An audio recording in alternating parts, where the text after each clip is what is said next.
tayo ngayon ng baksiw. Yan, may talong, ampalaya, at syempre ang pasarap yung luya. Luya. Ay nananawa na sila Kuya Churba sa sawa na sa karne. So lulutuan ko siya ng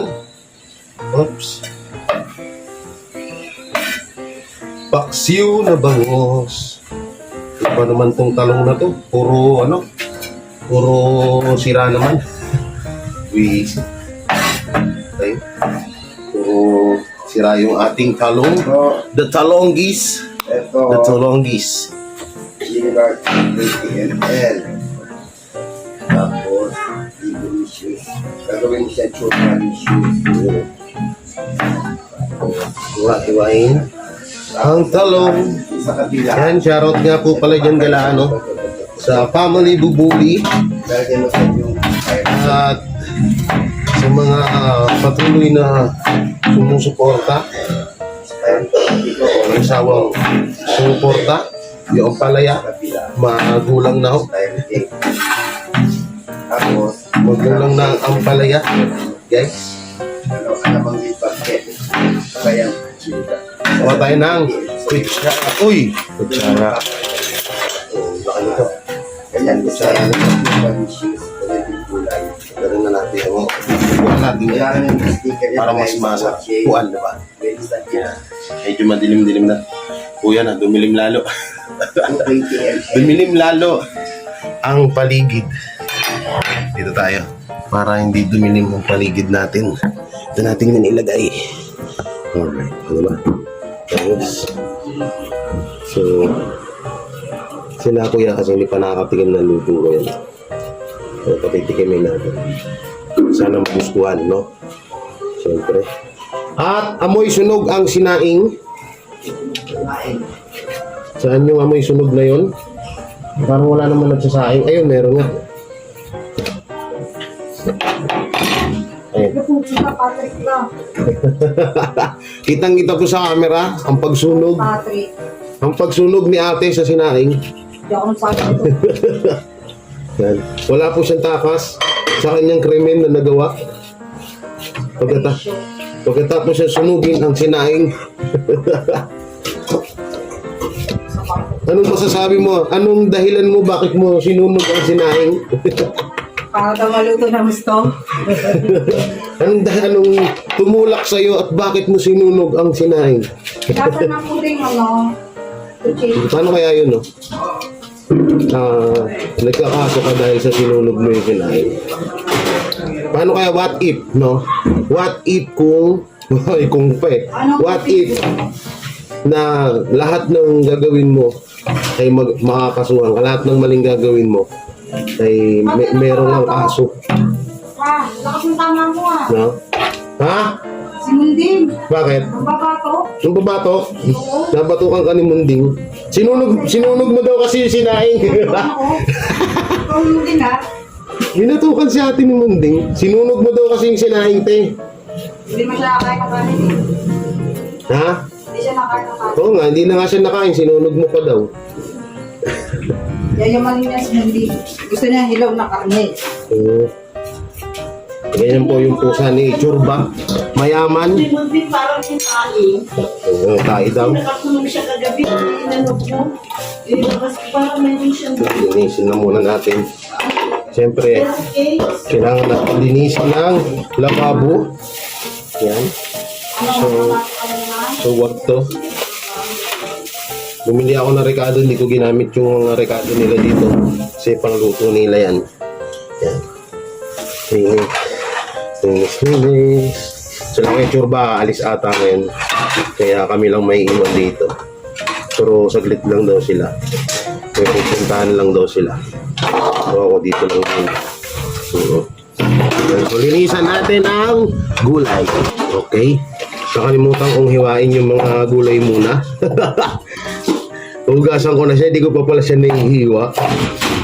Ayan. Hiwain natin. Okay. Ganyan lang ako magkuha ng ganyan lang shape niya. So, tapos may talong pa palang natira. So, may bulok. May bulok ang talong. Ang talong. Oh, ang talong. Magarot-garot. Magarot-garot ang talong. Tapos, sunod natin, luya. Kinikis-kisan ko lang to guys, luya. Yung balat niya. Yung iba nga, hindi na nga ito binabalatan. Pero nadudumihan kasi ako. Kaya, kiskisan na lang natin kahit pa paano. At least mawala yung konting ano niya. Konting alat niya. Yung luya. So, pinakamasarap sa luya, sa paksiw yung maraming luya. Kaya, yun. Kaya binabalatan ko to. Gusto ko kasi maraming luya. Ikaw, te, gusto mo sa paksiw? Maraming luya. So, tingnan natin kung hindi makalimutan nyo ang inyong sarili. Kung natikman nyo ang luto ni Jiggy Barra, ang walang utang na loob na tao. Bansag kasi sa akin yun, te. Walang utang daw na loob. Ang walang utang na loob na tao na walang iba. Uli, si Jiggy Barra. Eh, shoutout din pala kala Ate Para. Ayan. Hindi makakauwi si Ate Para kaya medyo nasad ako doon. Si Ate Loy lang ang makakauwi ng Pinas. Si Ate Para. Alam niyo yung mga yan, love na love ko yan kasi nung panahon na nangangailangan ako ng karamay. Sila talaga yung halos nagpupuyat sa akin para lang makausap nila ako at may mga trabaho sila. So, kaya sobrang ano ko dyan sa dalawang Ate Para, Ate Louie. Sila talaga yung ano, yung mga hindi ko Huy! Ang bablog ako dito, ang ingay mo dyan. Alam mo yung mga tao na hindi mo akalain na sila yung mga kasama mo bandang. Tsaka yung advice nila syempre. Te, pengi pa akong luya, te. Te, bilisan mo.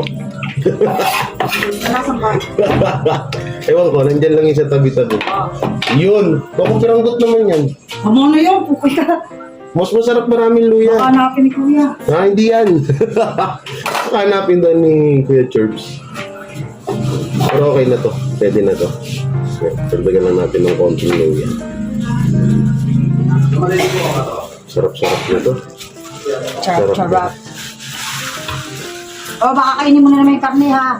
Sino yan? Si Munding. Munding. Yan, si Munding. Binabad kay karne, baka kainin. Si Munding ang pusa ni Churba. Yan. So, pasensya na kayo. Ito lang yung upload natin ngayon. Hindi ako nakapag-charity kanina. Inuna ko yung bayad. So, yung mga nagpadala sa akin dyan, maraming salamat. Ate Gladys Tarosa, nagpadala ng pamasahe ko daw pauwi. So, doon pa lang nabudol ko na si Ate Gladys kasi akala niya uuwi ako na kahit hindi naman. Po, yan na ang ating paksiw. Nasa loob yung bangus. Hindi kita no? At ayun pala sa mga nagsasabi na madumi itong kusina.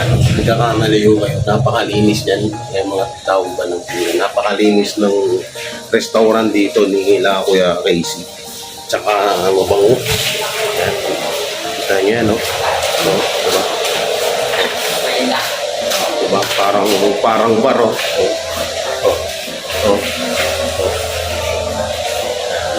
Ano yung masasabing marumi to? Ha? Luki-luki? Luki-luki. Ano masasabi mo kay Luki-luki? Marumi daw yung tindahan natin. Baka lang sa buhay niya mag-isip. Alam sa buhay niya mag-isip.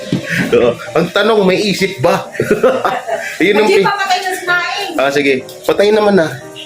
Ayun ang pinakamalaking tanong doon. Ang tanong, may isip ba sila? Kala ko patay na. So, bala kayong mag-isip kasi wala naman kayong isip. Hindi, sana naman huwag tayong over issue. So, speaking of ng over issue, yung tipong wala naman dapat talagang isyong ganun, pero ginagawa ng issue. Bago-bago na kayo ha, 2023 na. Oo, mga tiguang na kayo. Dapat kapag tiguang na, nagpapakabait na yan, ha? Ikaw, MC, ate, kahit pa paano gagalang pa rin kita, ha? Kahit na yung wala kang gagalang-galang sa sarili mo, igagalang kita. Bago-bago na, magtuto 2023 na, huwag puro dagdag bawas ng issue. Kung gusto niyo mag-rebuttal, dapat yung rebuttal niyo sakto lang dun sa issue. No? Tsaka tama. Hindi yung may dagdag, may bawas. Alam niyo yun? Ewan ko, tataka nga ako sa'yo, may nanonood pa sa'yo kahit pa paano. Pero okay lang yan. Walang problema dyan. Kasi part ng YouTube yan. Kapag ang YouTube kasi, kailangan mo haluan ng konting drama dito. Huwag naman yung fake, Huwag lang yung puro fake issue tsaka scripted, pangit. So, kailangan totoo lang tayo. Kasi doon tayo mamahalin ng ating mga viewers kapag totoo tayo sa ating sarili at gumagawa tayo ng tama. Yeah, because the tama is always right. Wait lang, yung niluluto ko, nakalimutan ko. Ngayon, idagdag ko na rin dito. Alam nyo, dito ko nalalaman, yung mga proyekto ng Team Bubuli. Ang dami nilang proyekto, guys, sobra. Para sa mga member, para makatulong sa mga member ng Team Bubuli at sa ibang tao rin, hindi lang sa member ng Team Bubuli, pati din sa ibang tao. Dito ko nakikita na grabe yung ginagawang effort ni Kuya Casey para makatulong din sa iba. Dito ko napatunayan talaga na kapag hindi mo nasaksihan ng personal, hindi ka maniniwala. Noong una hindi ako naniniwala, pero ngayon nakikita ko na totoo nga. Grabe yung effort niya. Isip siya ng isip paano makakuha ng kung paano siya makatulong sa mga kasamahan niya, lalo na sa member ng Team Bubuli. Yan. So isip niya ng isip, ito maganda to, para magandang proyekto to para makatulong sa mga member niya. Yan, siyempre sa tulong din ng mga iba, mga sponsors, yan, at sa mga admin ng Team Bubuli, tulong-tulong sila. Ano yung magandang proyekto para dito, para sa ganyan, at yung mga pwedeng gawing katulad yan, yung may mga hindi natin alam, yung may mga magiging emergency sa mga member. Talagang tinatrabaho ni Kuya kung ano yung pwede niyang gawin para makakuha or makatulong sa mga member. So dito ko talaga nakita ng personal. Grabe. Totoo ngayon, hindi to ka-plastic porket nandito ako. Paalala ko sa inyo, hindi ako member ng Team Bubuli, pero kaibigan ko silang lahat. Ganon din naman, may mga kaibigan din naman ako sa ibang grupo, katulad sa kalahi. May mga kaibigan pa rin ako diyan. Hindi naman namin ginagawa yung ginagawa ng iba na porket Team Bubuli or porket nasa kabilang grupo, dinadamay namin sa nangyayaring issue. Hindi naman ho kami ganun. Ang katulad niyan, palagi ako sumusuport kala Ate Bea Amboy, kala Ate Melanie, diba? Basta ang dami ko pang mga kaibigan na nandyan na sinusuportahan ko pa rin. Hindi naman kasi sila kasali sa issue na to. Tsaka hindi kami ganun na nagdadamay porket nandun ka sa grupo na yun, damay ka na din din, Kung ano yung sino lang yung umaaway sa amin at sino lang yung gumagawa ng kagaguhan sa amin, yun lang yung talagang doon lang kami nakapokus. Hindi kami nandadamay ng ibang tao, hindi porket member, hindi porket may kalahi or kalahi member kaaway na rin namin. Hindi ganun, hindi kami ganun. Hindi namin yung ginagawa. Ayaw namin gawin yung ginagawa ng iba. Kaya katulad yung ginagawa nila, lukoy-lukoy porket Team Bubuli ka, kaaway ka na. Hindi ganun, pangit na mindset yan. Ayun yung tinatawag na unprofessional, na dinadamay mo lahat porket kaaway mo na yung isa, damay na lahat. Ang pangit ng ganun. So kumukulo na yung akin niluluto. Be. Ay grabe guys, ampalaya, talong. Kung mapapansin nyo, maraming sabaw. Ganyan po talaga ako magluto ng paksiw. So para lumambot yung mga gulay, dinadamihan ko. At papatuyuin ko na lang siya dyan. Ayun ang masarap yan, mama. Sana magustuhan nila Mami Lover tsaka ni Kuya Casey yung luto ko. Ito na siya. Yun oh, ay sarap po. Guys, oh, sarap po. Patuyuin na lang natin yan, patuyuin na lang. Yun, dagdag ko na rin pala sa lahat ng mga kapanood dito, suportahan natin ang Team Butete. Yan, congrats kay Tol Edison Butete, road to 100k na. At pa-subscribe din kay Boy Sardinas, kay Kalso TV, Ate Dabing ng Davao, Jeffy Bentong. Yan sila, syempre shoutout din sa lahat ng supporter ng Team Butete. Yan sila Mami Mio, Mami Marlene, Mami Leticia, Mami Lolo Woods, yan at basta sila Ate Bea, yan shoutout sa inyo sa buong Team Butete, sa buong sumusuporta. Sana suportahan natin yung proyekto ng Team Butete, lalo na sila Boy Sardinas. Mababa pa yung channel nila, no? So sana nga kami, tumaas yung namin para tuloy-tuloy yung pagtulong natin sa mga kababayan natin, lalo na doon sa Taguig. So siyempre kung nasan tayo, doon dapat tayo tumulong talaga kasi at kung mangyari man na lumawak yung community natin or channel, lumaki, makakatulong din tayo sa ibang lugar, no? Siyempre, ganun talaga trabaho ng charity vlogger at buong Pilipinas. Hindi lang puro lang sa lugar mo, no? Siyempre, mag-share ka din sa ibang lugar. Kasi hindi lang naman sa lugar nyo yung may mahirap, no? Marami. So, isa na ako doon, mahirap din ako. Natulong lang talaga. Oh, siyempre, hindi mawawala yung pagtulong natin, nakatatak na yan sa pagkatao ko, no? Simulat sa pool. Hindi pa ako nagbablog noon, tumutulong na rin ako. Hindi naman ako mayaman, pero kahit pa paano nakapag-share ako ng blessing sa kapwa ko. Hindi mawawala ang patikim. So, patikimin natin sila kung ano nila dito. Okay. Guys, sino yung mga galing tumikim na ito? Si ate, te. Tikman mo kung anong kulang. Patikim natin. Patikim. Batang itim. Sarap. Sarap? Sarap daw. Scripted yun, ha? Oo, hindi talaga masarap to. Sinabihan ko si ate na sabihan niya masarap para masarap yung o hindi kami gumagawa ng scripted, no? So, yan, sarap yan talaga. Sabi, batang itim ng sabaw. Oo. Bakit natin ng batang itim ng sabaw, no? Saboroso, guys. Kanamit. Oo, kanamit. Promise. Tayo natin sila, Kuya Churba. Kung anong magiging reaction nila sa luto. Anong magiging reaction nila. Patayin na natin. Baka matatay pa ng iba.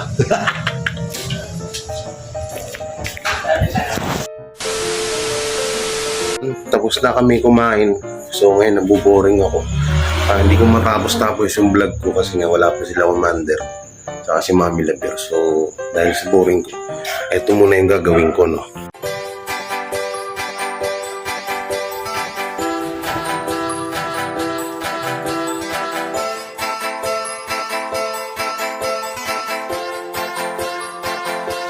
Iba ang araw-araw na saya, pagtulong at ligaya ang laging dala. Mga kabiyaya at mga kakwela, si Jay Guevara ang inyong kasama. Pagtulong sa kapwa ang laging iniisip niya, at mabuti ang puso ng katulad niya. Masaya kapag siya ay inyong napapanood. Jay Guevara TV, ang tunay na nagpapasaya. Talagang sulit, ano man ang iyong problema, kapag siya ang napanood ay talagang iyak tawa. Marami nang natulungan, marami pang tutulungan. Iba kanyang dating, sakit sa tiyan, lahat ng kalokohan. Alam mo na, kapag siya na nagpatawa, kapag siya na nagbibigay ng saya, talagang kakaiba. Mawawala ang iyong pagod, hindi ka na mapapakamot. Mapapalitan ng ngiti ang mukha mong nakasimangot. At sa pagtulong talagang maaasahan, kahit ikaw ay nasan, ay di ka hahayaan. Ganyan si Jay Guevara, di ka pababayaan. Paiiyakin, pasasayahin at lagi kang tatawa. At lagi siyang nandyan kapag kailangan mo. Mabuti sa kapwa, mabuti ang puso, magpapasaya para sa inyo. Iba ang araw-araw na saya, pagtulong at ligaya ang laging dala. Mga kabiyaya at mga kakwela, si Jay Guevara ang inyong kasama. Pagtulong sa kapwa ang laging iniisip niya, at mabuti ang puso ng katulad niya. Masaya kapag siya ay inyong napapanood. Jay Guevara TV, ang tunay na nagpapasaya. Pagtulong sa kapwa ang laging hangarin at layunin niya. Hindi magbabago at di magsasawa. Pagtulong sa pamilya at matatanda, laging masaya at laging maligaya. Harutan at tawanan, kalimutan ang problema. Alam mo na, wala nang iba, Jay Guevara ang magpapasaya. Kahit anumang pagsubok kang dumating, laging magniningning. Basta sa kapwa laging mabuti ang gagawin. Mga pangarap natin lahat yan tutuparin. Kahit malayo sa pagtulong lahat gagawin. At lagi siyang nandyan kapag kailangan mo. Mabuti sa kapwa, mabuti ang puso, magpapasaya para sa inyo. Iba ang araw-araw na saya, pagtulong at ligaya ang laging dala. Mga kabiyaya at mga kakwela, si Jay Guevara ang inyong kasama. Pagtulong sa kapwa ang laging iniisip niya, at mabuti ang puso ng katulad niya. Masaya kapag siya ay inyong napapanood. Jay Guevara TV, ang tunay na nagpapasaya. Araw na saya, pagtulong at ligaya ang laging dala. Mga kabiyaya at mga kakwela, si Jay Guevara ang inyong kasama. Pagtulong sa kapwa ang laging iniisip niya, at mabuti ang puso ng katulad niya. Masaya kapag siya ay inyong napapanood. Jay Guevara TV, ang tunay na nagpapasaya.